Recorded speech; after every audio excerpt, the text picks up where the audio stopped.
You're listening to the HR Mixtape, your podcast with the perfect mix of practical advice, thought-provoking interviews, and stories that just hit different so that work doesn't have to feel, well, like work. Now, your host, Shari Simpson. Joining me today is Josh Merrill, CEO and founder of Confirm. Josh founded Confirm in 2019 with the goal of fixing performance reviews. Grounded in the science of organizational network analysis, Confirm empowers leaders with a true view of each employee's influence, impact, and actual contribution in order to retain their top talent. Josh, thanks so much for jumping on the podcast with me today. Thanks for having me. I'm excited to be here.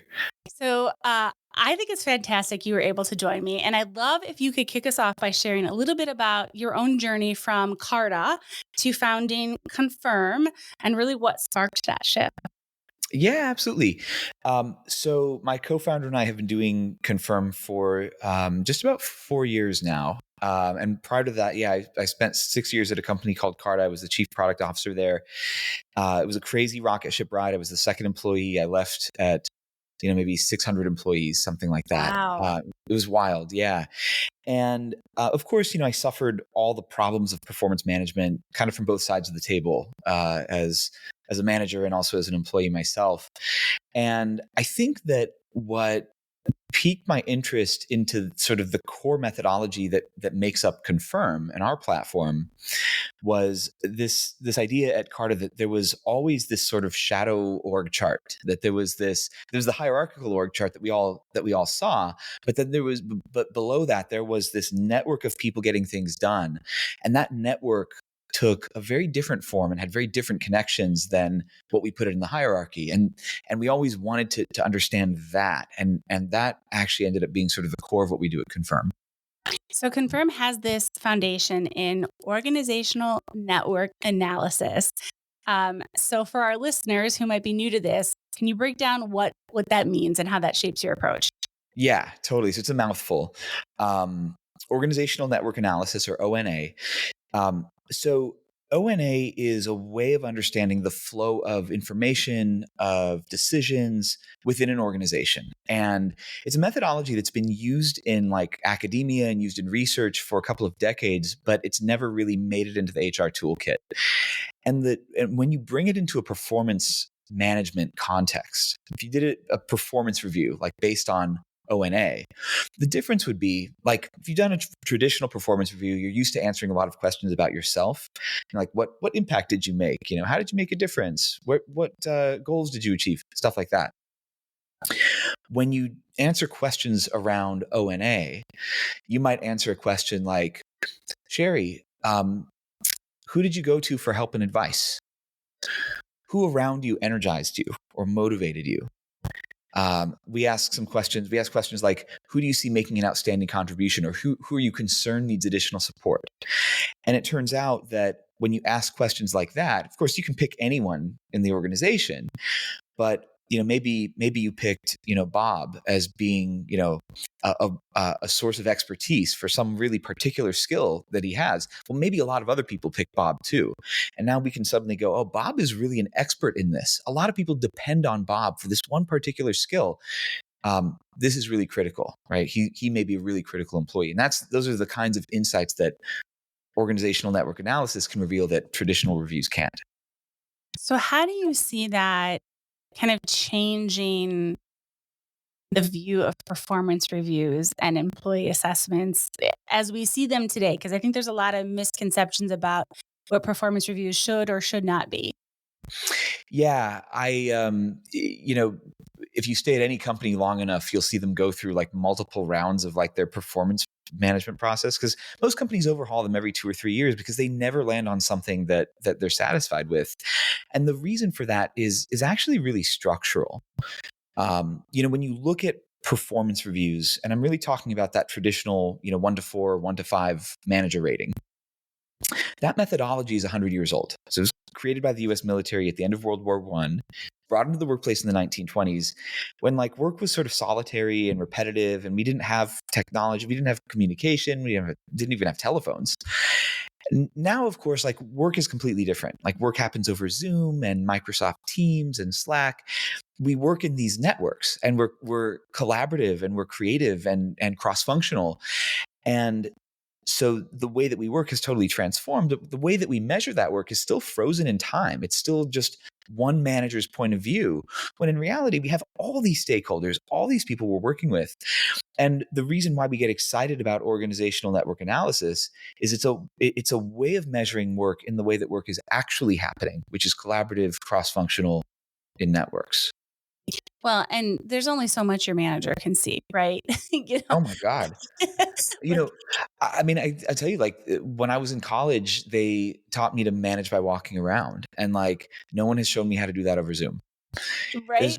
There is so much that happens that, and I can't be in every Slack channel. Like I can't see the DMs, right? There's so much that happens outside of the manager's visibility, and more of that is happening than ever, right? Employees are more collaborative and more networked than ever, and the manager is seeing less and less. Well, and also sometimes the employee doesn't know what to share back up to the manager. Something that they might think is minute, like, hey, Bob helped me with this thing, or Bob's this resource. I might not think to tell my supervisor that, like, hey, I worked on this project, but Bob was really a valuable piece of information. So this whole concept of ONA is really interesting to help surface some of that stuff.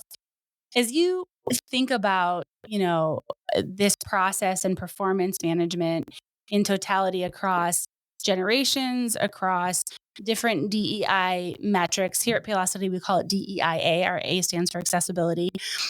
Can you give us an example of how maybe Confirm has helped companies navigate that specific challenges in the DEI space?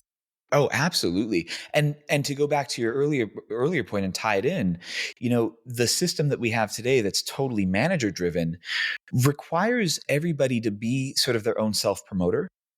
And the reality, especially when you take a DEI lens, is not everybody is conditioned or trained to self-promote. It's a different skill from actually doing the work. And what we see over and over again, we hear this all the time from our customers, is ONA will sort of reveal the quiet voices in the room. Like we call them the quiet contributors now. We've all read about like quiet quitters, but there are these quiet contributors who, like, they're people who, they're not the ones that are always speaking up in meetings, but they may be doing so much behind the scenes to get their own work done, to enable the people around them to get their work done. And if they haven't developed that skill of self-promoting, they're going to be overlooked. And that's a real problem, because companies are missing out on a lot of the hidden gems and a lot of the superstars that are really, really crucial, because self-promotion is a different skill. So the DEI implications of what we do are tremendous. And that's what we see over and over again, is these quiet contributors being elevated. Have you uncovered any surprising data as you've done this process with organizations, or trends that have come up that you just kind of I don't know, were not what you expected? Oh my gosh, where do I even start? So this is what we see. Actually, this surprised us at first, but we've seen it so many times that now we understand why this happens. When we start working with an organization, they're usually doing like a 5-point manager rating scale or something. And I can usually go in and say, tell me if this sounds right. 90% of your employees are a 3 or a 4, meaning they're like meeting expectations or exceeding expectations. They say, yeah, everyone's a 3 or a 4 in this organization. And there's a reason for that. And the reason is managers don't like to give 1s and 2s. So if a manager gives a 1 or a 2, now they've got to have a tough conversation. It's uncomfortable. HR is going to get involved. If that person is terminated, now I've got to go find a replacement, and now I'm recruiting. So, better to just give those people a meets expectations, because no one's going to blink, right? And the same thing happens on the other side. If I have a a really star performer, someone I think is really exceptional, well, I don't want to give them a 5, right? I don't want to give them the highest rating because I'm going to look like an easy grader. And what if I'm wrong? What if they're just managing up to me, but other people really don't like them? Or what if there's something I don't know about this person? So I'm going to hedge a little bit and I'll give them an exceeds expectations. That's much safer. And what we see over and over again is the moment that customer starts working with us and they get that organizational network analysis data, the manager sees it too. The manager sees it, their manager sees it, HR sees it. So suddenly you can't shield the underperformers anymore because the data is known. I mean, you may have somebody who, when we ask a question like, who do you believe needs additional support or attention? You might have a dozen people calling this person out and saying, hey, this person has some problems that really need to be addressed. We can't hide that anymore. But on the flip side, you may have a really star performer that everyone is pointing to and saying, yeah, we really depend on this person. They're exceptional. That also gives air cover to the manager to actually give that 5 rating that they would have held back on. And that's what we see over and over again when we work with new customers is suddenly the organization isn't all meeting or exceeding expectations. All of a sudden, there's some people who really need to improve, and there's some people who are doing really exceptional, but have been flying under the radar. And so we see that all the time. How do you ensure that data-driven approach doesn't introduce any bias? Well, I think it's important to acknowledge that bias will always exist. Like there's no way to eliminate bias. Like the best that we can do is to reduce it. And so I would say like there are a couple of things that ONA does that are really powerful in reducing bias, but I'll just answer your question first by calling out how biased the current system is, right? Because you have one person's point of view, the manager's point of view, that's going to determine everything about this employee's future at the organization, their development, their compensation. And when we look at that, in fact, it's such an easy system to game that we have a word for it. It's called managing up. Right. Right. You just have to convince that one person that you're really great. The reality is when we look at the research, and this has been documented for the last 20 years or so, that about 60% of a manager's rating is bias. It's attributable to the idiosyncrasies of the manager. What that means is when I rate somebody in a performance review, my rating actually says more about me than it does about the employee, which is crazy, right? That we still rely on that system. But what's so powerful about ONA, fundamentally, it's the power of sample size. So, if we look at an employee and maybe we ask that question, who do you go to for help or who's energizing you? And a dozen people point to the same person and say, this person is really motivating. This person is an expert. Or we ask that question, who are you concerned about? And 6 people point to the same individual. That's the power of sample size. And that's sort of what tells us that, you may have a bias, I may have a bias, but at the end of the day, we're sort of averaging it out through sample size. The silly analogy that I like to use is if you've ever been to like a county fair and you see one of those giant gumball machines and they ask you to guess like how many gumballs are in the machine. Well, most people are going to guess wrong, right? But if you actually look at where those guesses average out, it's frighteningly accurate. And we actually see the same thing with ONA. 1 or 2, nominations may not swing the difference, but when you really see sample size, you can be very sure that what you're looking at is reality. You mentioned managing up, and I kind of chuckled. Obviously, you did hear me chuckle, but because I think about in general, performance reviews they're broken. There's no great approach across the board. We all know that. Like they've been broken for a while. You hit the nail on the head with they were invented to measure something else that we're not measuring now. And I've always thought it was curious how we talk about expectations in a role. So you get into a new role, they sit down, you might have a copy of your job description that's usually separate from what your expectations are to perform in that year.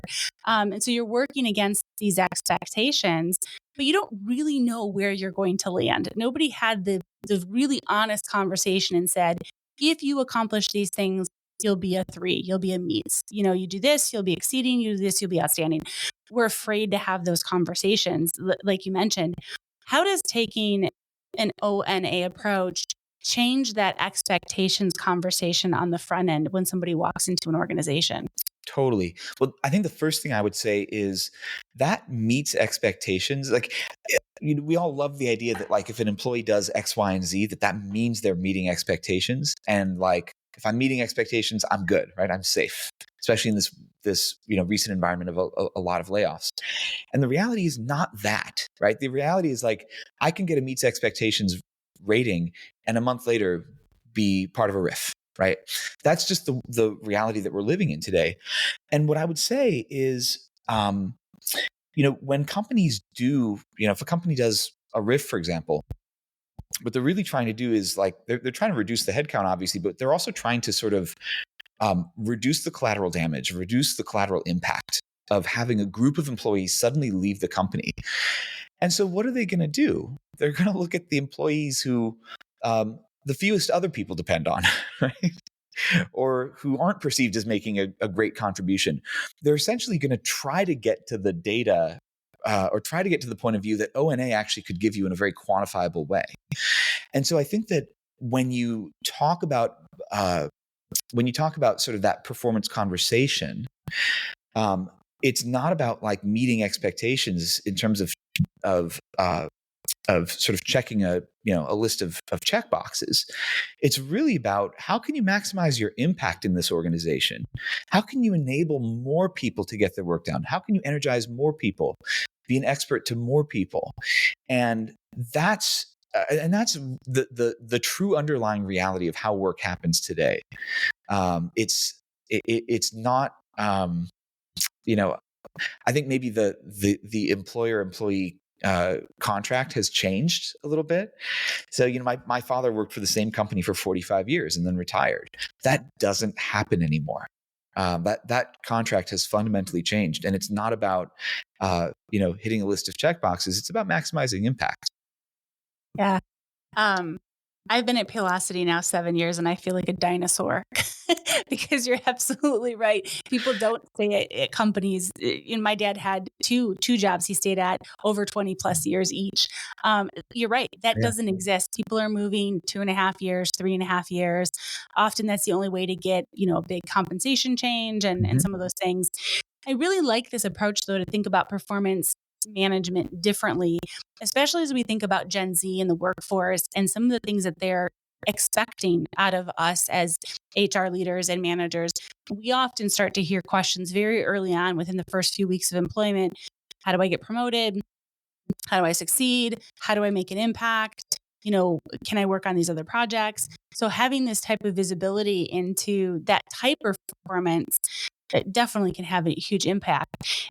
I'm curious, as you think about the rapid evolution of technology in the workplace, especially, we've seen a lot has happened, especially coming out of COVID. And that COVID's gone, it's going to be here forever. But, we saw this digital kind of transformation happen really quickly for a lot of people. How do you envision this future of, HR analytics, particularly in the context of, managing diverse teams and performance management? How do you see that changing, or maybe what are some things you're excited about that could come down the road?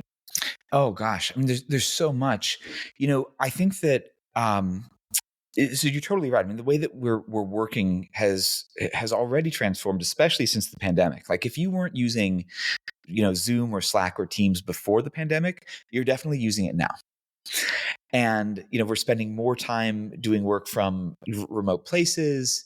We're not in the office as much anymore. And that trend of technology coming into the workplace and changing our lives is just going to continue. We have AI coming in. More and more of us are using ChatGPT. I have an Apple Vision Pro right next to me, which is kind of another wave of technology that, like, in a couple of years, we're all going to have to adapt to that. But I think what's sort of getting missed in all of that is the way that we are working is transforming, and it's changing more rapidly than ever. But we're still just going to get that 1 to 5 manager rating at the end of the day, right? Like, the way we're actually being measured on the contribution that we make, that's not changing. That's not changing with the technology. That's not changing with the way we work. I mean, when you talk about, for example, Gen Z asking a question like, well, how do I get promoted? It's a very fair question. And the reality of the system that we work in today is that my ability to be promoted depends first on having a manager who will advocate and influence on my behalf relative to all the other managers who are trying to do the same thing for their teams. So first you say, well, okay, well, that's out of my hands. That's comes down to having a manager who's influential. Then the second factor is, how well did I self-promote to that manager? Because they have to believe that I'm worth going to bat for. And then somewhere down that list is my own actual contribution, right? My own actual work. And I think that if you were to take a clean sheet of paper and say, let's start over with performance management, I think what you would say is, my contribution should be first. That should be the first thing that matters. And then my ability to self-promote, or my manager's ability to promote and advocate on my behalf, that's all way down the list. It should be my own contributions that matter most. And the reason I get so excited about ONA is it's the only performance management and performance measurement methodology that actually gets to that. I haven't seen any other methodology get closer to actually measuring the contributions of any one individual than ONA. Walk me through kind of the typical scenario if somebody engages with Confirm's insights. How has that changed a company's approach to talent retention or team, structuring? Oh gosh, yeah. Well, the first thing I would say is, number one, you have more information at your fingertips than you ever would have in the past.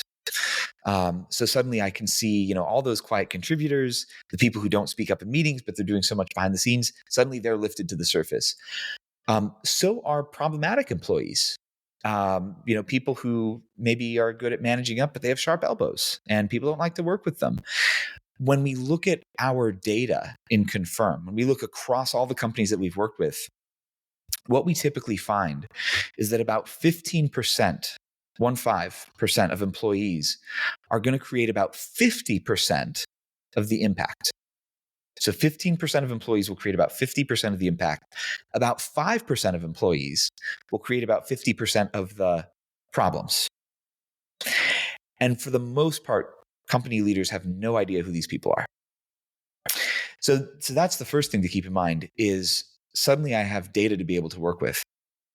The second is, I now have like directionality and context around that data. So when we ask a question like, who did you go to for help and advice? We're going to ask you, what did they help you with? And so you can actually give us some context, or how did you see them make an outstanding contribution?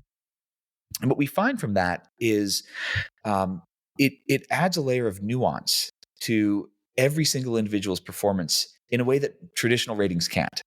So if I were to say that this account executive is meeting expectations, well, that may be true if you kind of average it out. But if I look at the ONA data, what I might see is, oh, they're really helpful to all the other account executives, right? They're helping them get their work done and close deals and helping them prospect or whatever.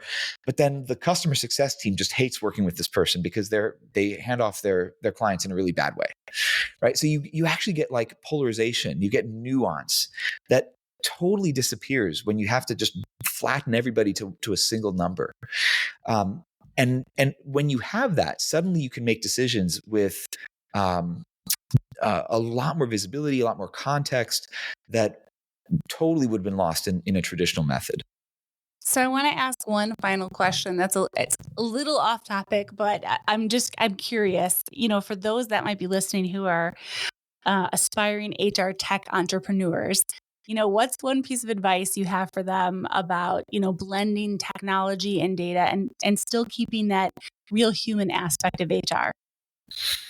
Oh gosh. Well, I try not to give advice, but I will tell you what I would tell myself, or maybe what sort of gets me up in the morning, which is, startups are hard, and what keeps you what keeps me going is the mission. of what we do. And the mission of Confirm is to rightly recognize everybody for the difference they make at work. That's like what we do. That's why we get up in the morning.